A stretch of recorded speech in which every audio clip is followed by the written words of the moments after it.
Bonjour à la Grande-Bretagne! Arriving here today, I couldn't but notice that the stage is built at the bottom of a memorial celebrating women of World War II. Yeah! And at a time when FIFA is trying to prevent pictures of women during football games to please the Qatari state, which will be the next host of the World Cup, I think this is quite appropriate to celebrate the women and the work they did for our freedom.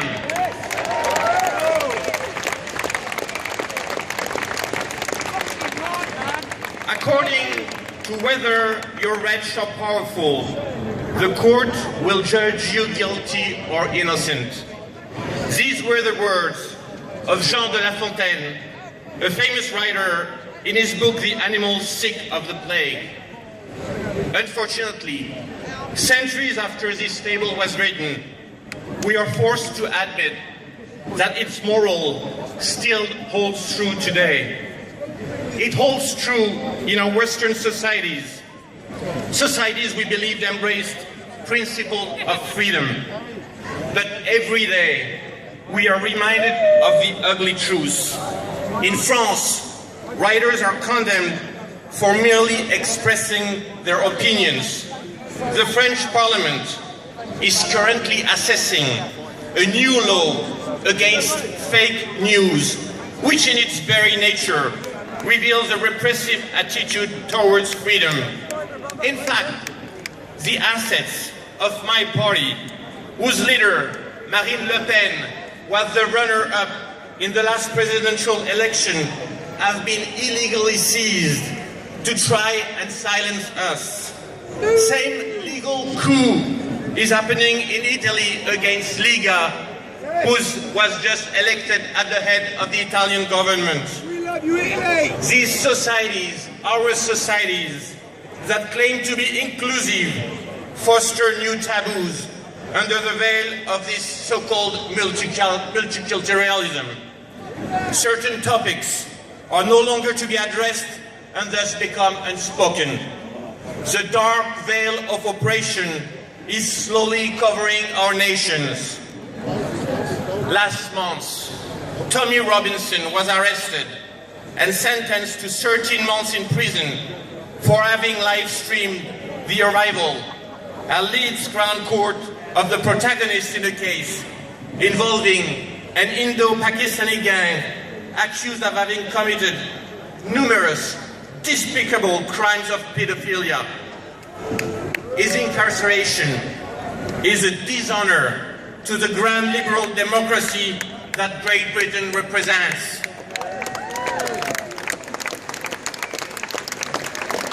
Or perhaps, sadly, that Great Britain used to represent if we do not act.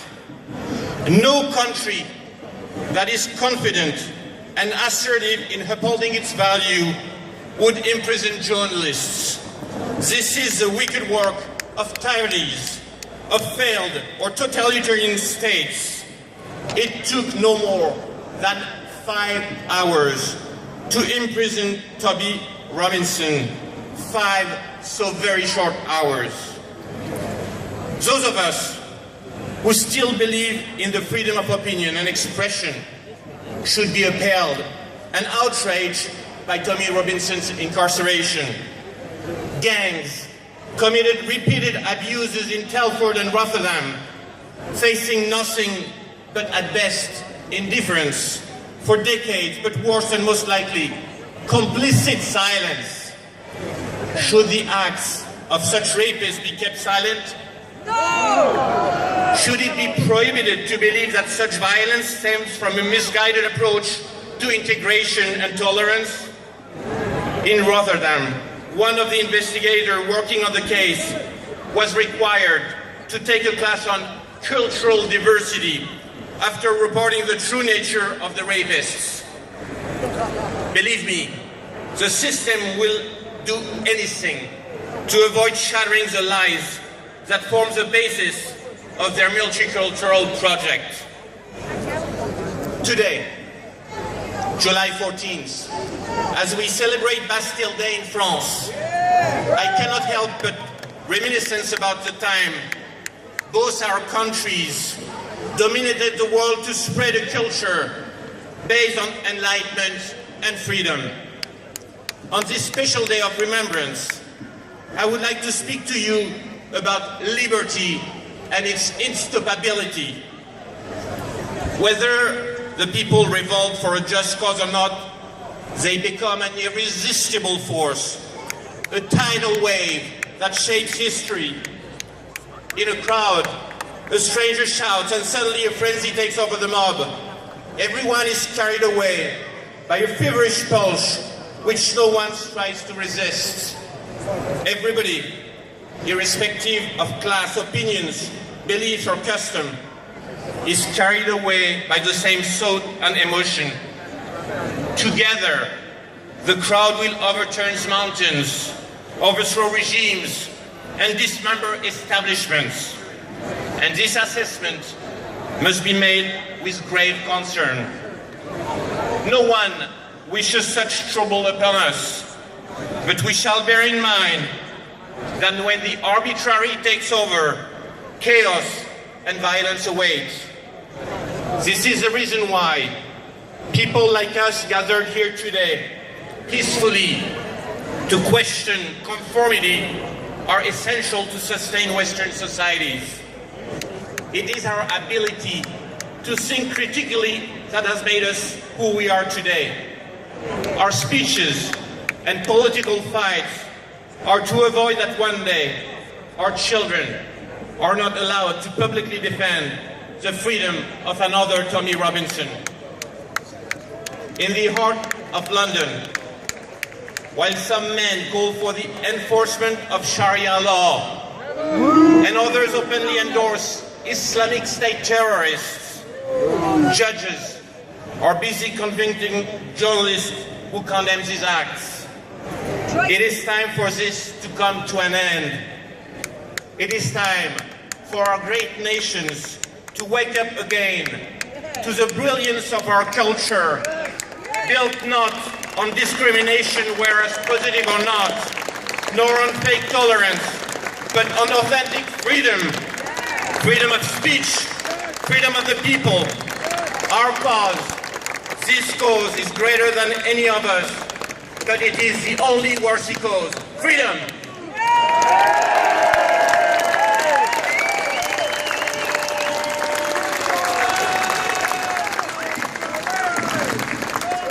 Vive la France! But not this guy. See this guy? You see this guy? Here's a message for Sadiq Khan. All right? You're going to run again for London Mayor, and this is what we have to say about it.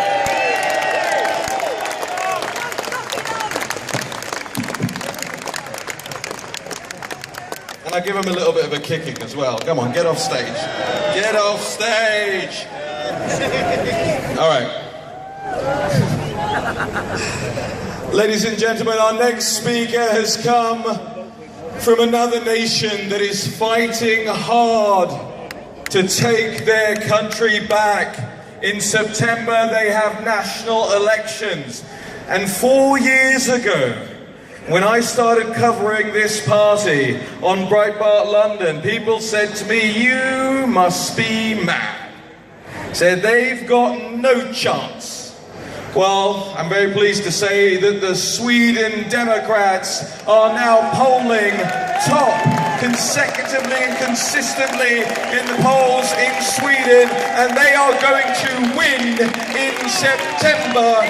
Hungary, Austria, the Czech Republic, Italy, Brexit, we are taking Europe back!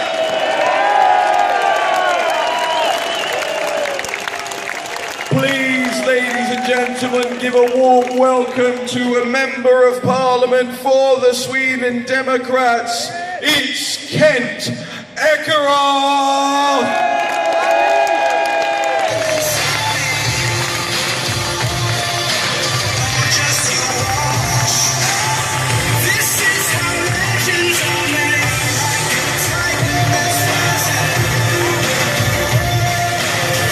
Just you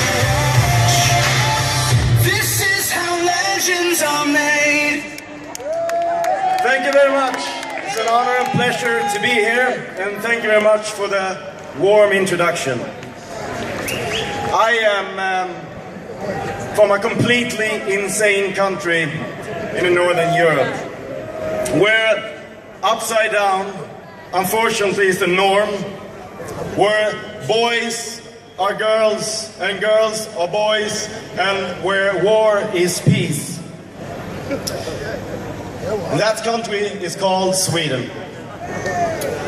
We have become so utterly crazy, it's hard to explain for an outsider how crazy it has become. Probably the most crazy country on earth, except for maybe North Korea.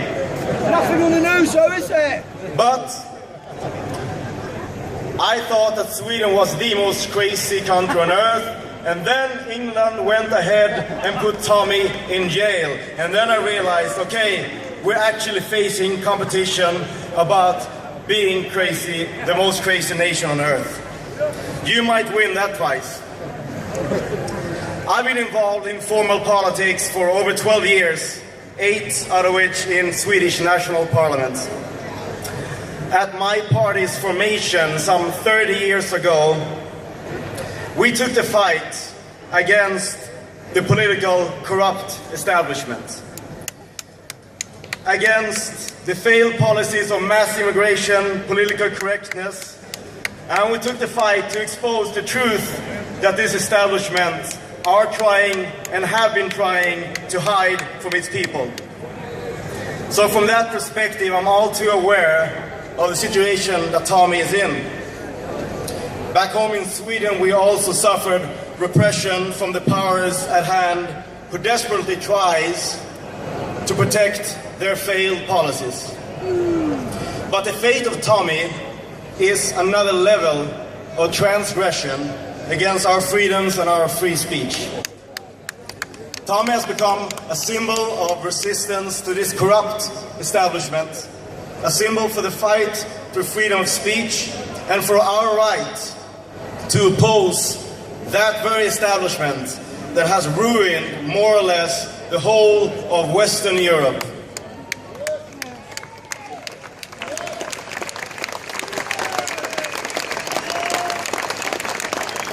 He's become a martyr for our cause, and his situation, as you can see here today from the speakers we have heard, has gained the attention of people across Europe, the US, and further out. We've seen protests in Israel for the release of Tommy. We've seen hundreds of protesters in Hungary for his release. We've seen him in Belfast. We've seen him in Washington. We even brought up the question in our parliament, a colleague of mine did. And the reason why Tommy's case has gotten so much attention is because this is a problem that is not isolated to England. It's a worldwide struggle. It's the fight between the left-wing liberals and their establishment who are trying to censor and stop ordinary people from access to information and to the truth. Now, we see these attacks on movements like this one and ours in Europe, and that's building up to a perfect storm. Not only is it our governments across Europe, but also international mega corporations such as Google and Facebook are teaming up with the left-wing governments to stop the opposition from being heard, from being financed, and from making a change. They're doing so by closing down accounts and pages on Facebook and YouTube. They censor results and newsfeed on Google. The EU, at the same time, tries to implement new laws that allow these corporations to stop the flow of information on the internet, just as they recently tried the European Parliament. Back home in Sweden, we have so-called hate speech laws. I'm sure you have them here too. And they are ever more being used to convict people for having a differing opinion. Or when in Sweden they try to change our constitution to stop people from knowing what's happening in our courts. And as we all know here all too well, now they started putting us in jail too. Tommy thus has become a symbol for this increasing opposition against all of this that we're facing. And that's why I'm here.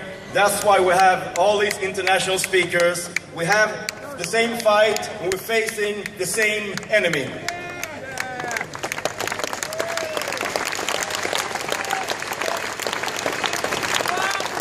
An enemy that turns a blind eye to years of sexual abuse against innocent young girls, but immediately punish the man who spreads the truth about it.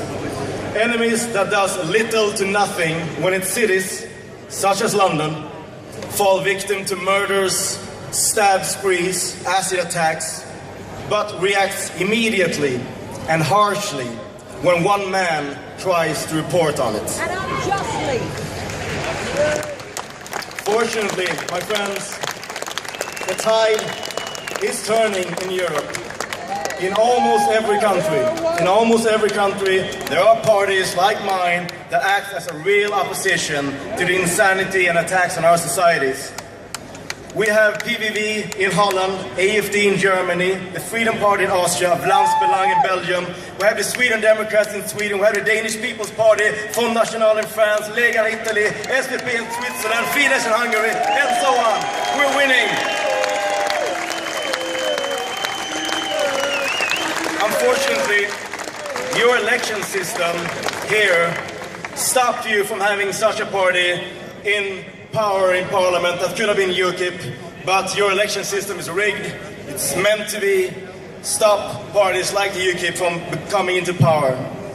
So instead of channeling the growing resentment of the corrupt elite and establishment through a political party, you have Tommy Robinson.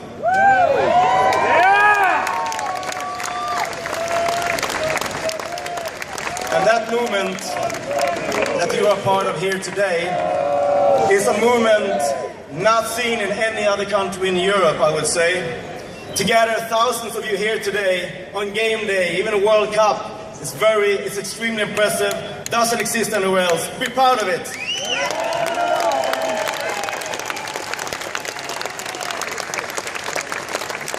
And this here today is how change starts. This is how we win against our mighty enemy. An enemy that has destroyed our continent in favor of mass immigration, multiculturalism, and political correctness. And your actions here today and onwards are making a change, and it's my belief that in the future, these demonstrations will be seen as an important game changer and historical turning point.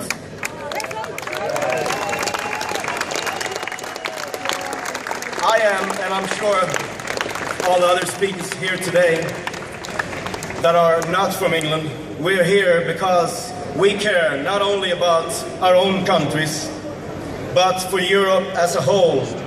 And we cherish our fantastic continent, and we want our European cultures to survive and to thrive.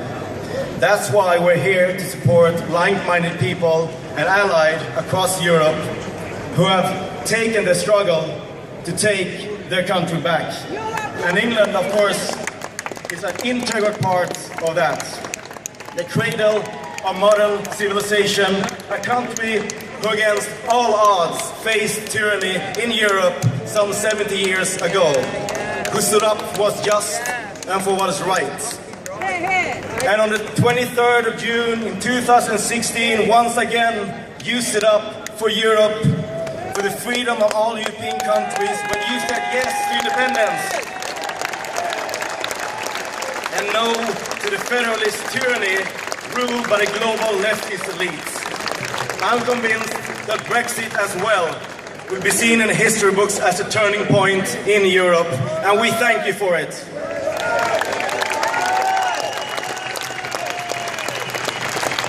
And as you, the English people, have stood up for Europe throughout the decades and for the immense sacrifices you have made, we now want to stand with you.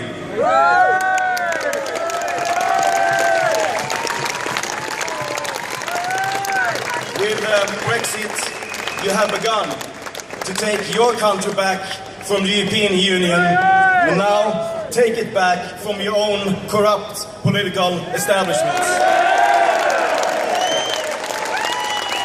And let's start by bringing Tommy home. Bring him home. Thank you very much.